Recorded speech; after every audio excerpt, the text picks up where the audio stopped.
Expo focused on small business development. Work completed on the North Abaco multi-million-dollar port. And a defendant falls ill in the Barry and Sheena Johnson murder trial. The Bahamas Tonight Northern Edition starts now.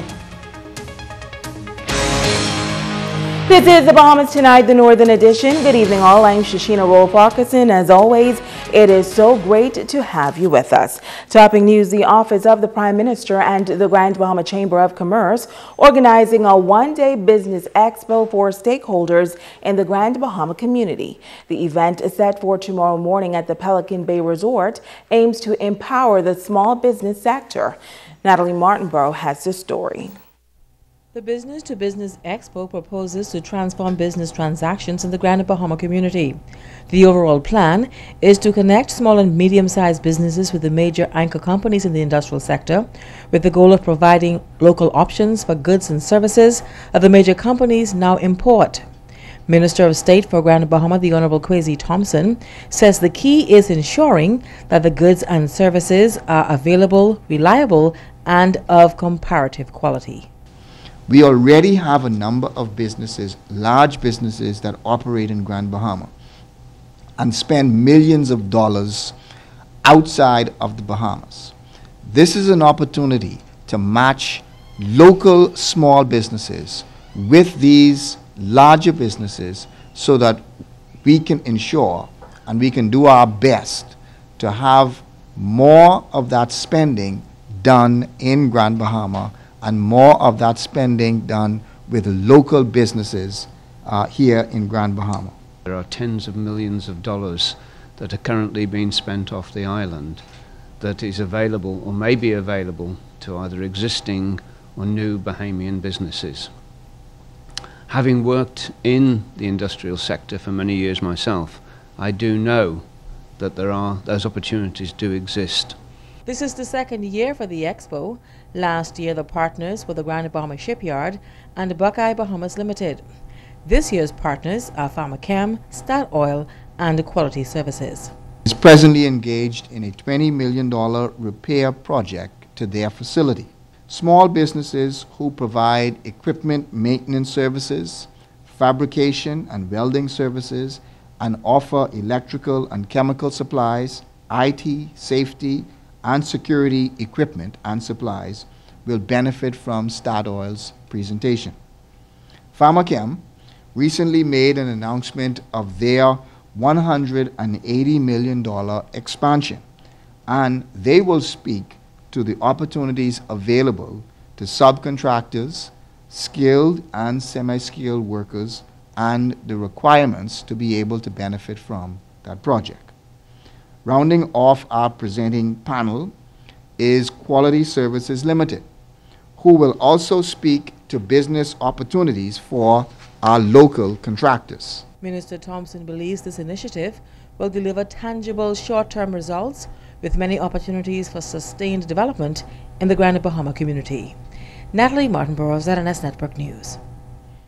In other news, the multi-million-dollar port in North Abaco soon to be handed over to the government by China Harbor Engineering Company.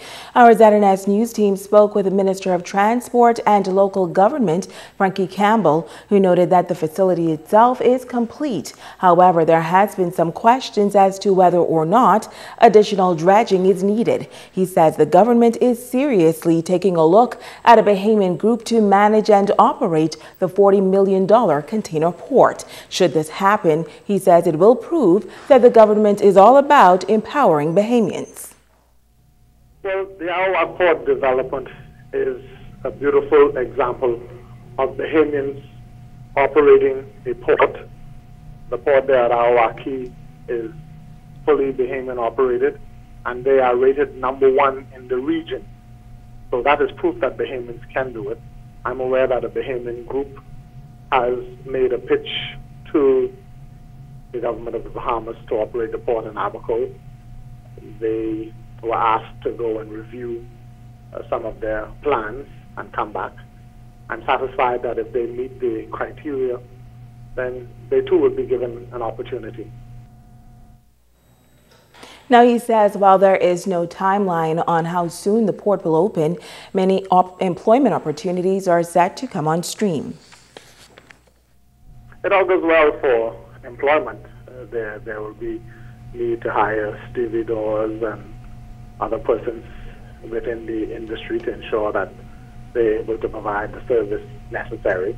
For Abaconians, it would mean more direct shipping to and from, an opportunity to get their local products, those persons who are farmers and other artisans, to get their local products out. And there will be an opportunity for the shipping line to pass through Abaco and transshipment to be effective to other points throughout the world. It's no secret that the Bahamas is strategically located within the shipping lines, so it's an opportunity all around. In news from the crime beat, police in Bimini are investigating the death of a male crew member on board a vessel. Reports say shortly after 10 a.m. yesterday, police in Bimini were called to the 200-foot cruise vessel Constance that was moored half a mile northwest off North Bimini.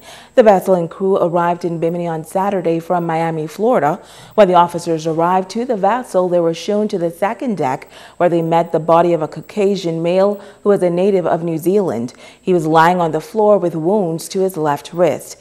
Now, he was pronounced dead by a doctor at the Bimini Community Clinic. Police in Bimini, assisted by officers from Grand Bahama, are actively investigating this matter. The Barry and Sheena Johnson murder trial is winding down in the Supreme Court. Counsel is now presenting their closing statements to the jury. Another attorney was expected to give closing statements this morning, but that did not go as planned. Italia Hall has the details. Attorney Jacqueline Barrows was expected to make her closing statements during the morning session. But just before she began, Representative for Paul Belazaire, Attorney Jeffrey Farquharson, told the court that the police who are responsible for the defendants are not feeding them well and that the defendants are concerned. Farquharson claimed that one of the defendants was vomiting all night, and he asked Justice Estelle Gray Evans if the court can assist by requesting that families deliver meals for the defendants. Attorney Jacqueline Barrows raised the same issue, noting that her client, defendant Devon Hall, is feeling nauseous, but he agreed to stay in court until she was done with her closing statement, adding that he would seek medical attention once she's completed. But Justice Estelle Gray Evans said that she was not comfortable having an ill defendant in the court. Attorney Carlton Sherlin agreed with Justice Evans' position. Attorney Jacqueline Barrows then told the court that she indicated to her client that her closing would only be half an hour long. Prosecutor Neil Brathwaite then weighed in, noting his concerns about the defendant's ability to provide instructions. Justice Estelle Gray Evans then made the decision to adjourn and asked Attorney Barrows how she felt about that decision. But Attorney Barrows said such a decision is up to the court and that her client was prepared to hold on until she was finished with her closing. Attorney Sherlin then interjected, saying Attorney Barrows was missing the point, but Attorney Barrows fired back, saying that she was not.